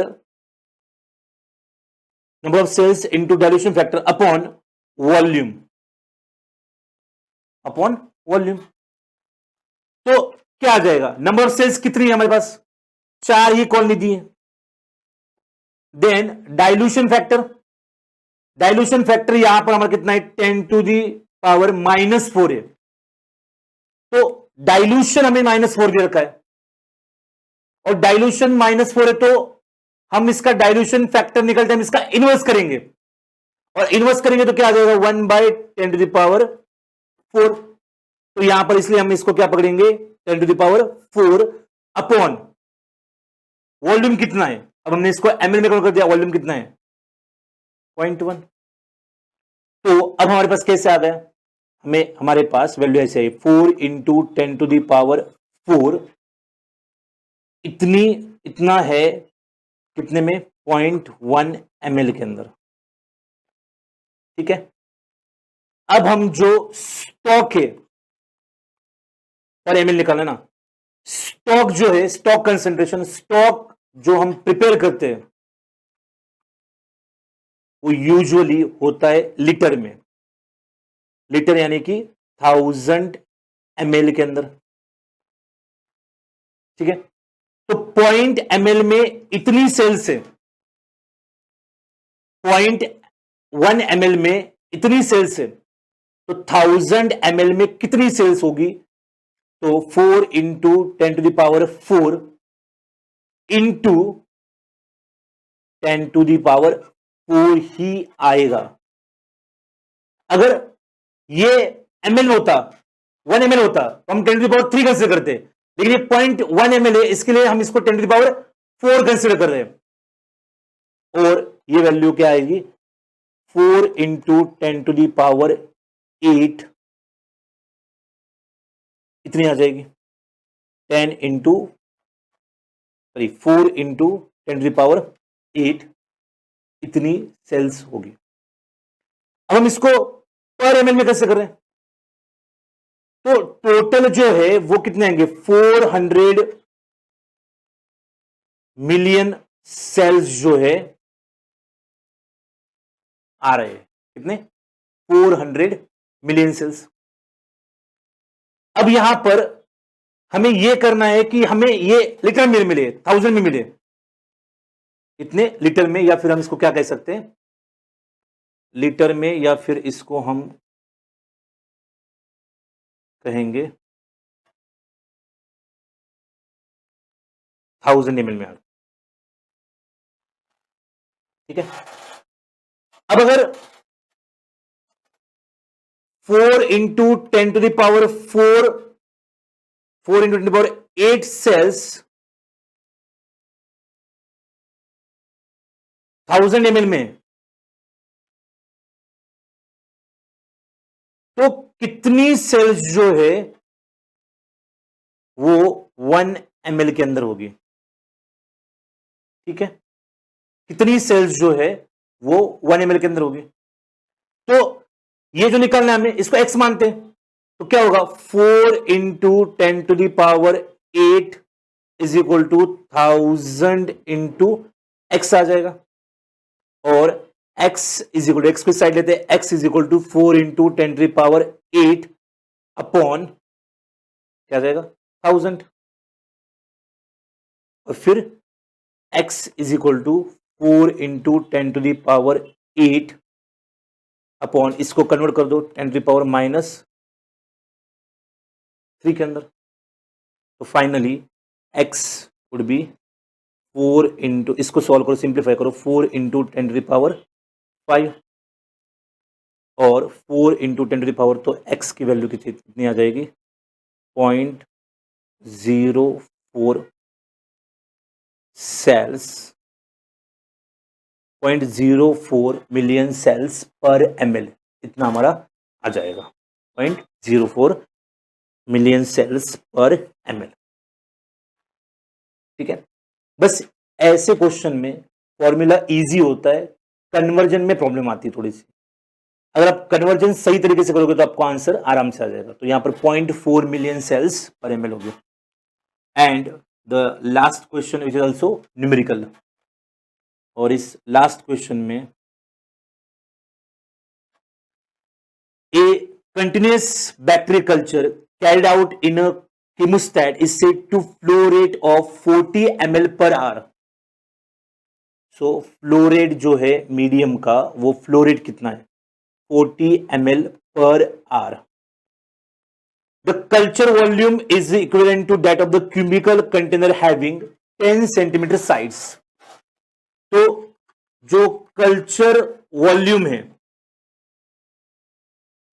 is equivalent, culture volume is equivalent to that of cubical container। ये बहुत इंपॉर्टेंट, ये वर्ड पकड़िए आप, cubical container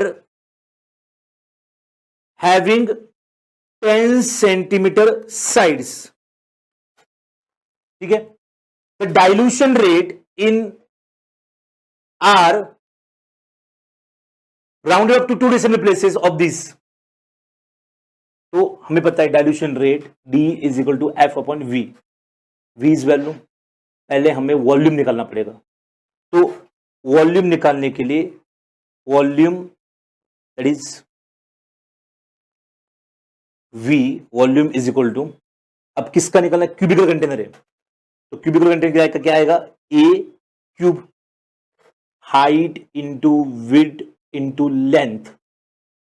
ठीक है, ये आएगा, तो V is equal to A, हमारा साइड कितनी है, एक साइड कितनी, 10, तो 10 का क्यूब, तो 10 हाइट है तो 10 लेंथ होगी और 10 विड्थ होगा क्योंकि क्यूब है, और V इज इक्वल टू क्या आ जाएगा फिर, 10 इंटू 10 इंटू 10, तो V की वैल्यू आ जाएगी, V इज इक्वल टू 1000। तो ये 1000 सेंटीमीटर क्यूब, ये मिल गया हमें क्या, वॉल्यूम। अब ये 1000 centimetre cube is approximately 1000 ml, approximately क्या है, ये 1000 ml है। तो अब हमारे पास डाइल्यूशन रेट का फॉर्मूला है, dilution rate is equal to F upon V, whereas F is the flow rate of medium, medium का फ्लो रेट कितना है, और V is culture volume, V is culture volume. दोनों चीजें हमने निकाली। Flow rate is what, flow rate is 40 ml per hour, whereas culture volume हमने 1000 centimetre cube, approximately 1000 ml, तो 1000 आ जाएगा। तो ये जाएगा आपका dilution rate, D is equal to, bracket में यहां पर D रहा, D is equal to 40 ml per hour upon 1000 ml। तो इसको सॉल्व करेंगे तो ये आ जाएगा अप्रोक्सीमेटली 0.04। ठीक है, 0.04 ये वैल्यू आ जाएगी। तो इस तरीके से आपको ये डाइल्यूशन रेट यहां पर निकालना था, सिंपल सा फॉर्मूला था, बस ये फॉर्मूला सबको पता था, लेकिन ये वॉल्यूम कैसे कैलकुलेट करें इसके लिए आपको देखना था। और यहां पर क्यूबिकल कंटेनर था, अगर कोई और होता तो उसका वॉल्यूम का फॉर्मूला अलग आता। ठीक है, तो इस तरीके से ये माइक्रो के 20 क्वेश्चंस थे, थोड़े से ज्यादा न्यूमेरिकल्स पूछे गए थे as compare to other sections, लेकिन रिलेटिवली और अगर हम कंपेयर करें तो ये पेपर थोड़ा सा इजी था। ठीक है, तो ये माइक्रो के आंसर्स हैं। तो थैंक यू सो मच। और हमारे अगर आईएफएस के और ज़्यादा वीडियो, अच्छे वीडियो अगर आपको देखने हैं यूट्यूब के ऊपर, तो हमारा जो चैनल है आईएफएस लाइफ साइंसेस, उसको आप सब्सक्राइब करिए, ठीक है। बेल आइकॉन को भी प्रेस करिए ताकि आपको नोटिफिकेशन आता रहेगा और आप लाइफ साइंस के फील्ड में अपडेटेड रहोगे, ठीक है। कोई भी क्वेरी होगी आपको तो आप आराम से मेल कर सकते हो या फिर मुझे कांटेक्ट कर सकते हो, हम डिस्कस कर सकते हैं। Thank you so much.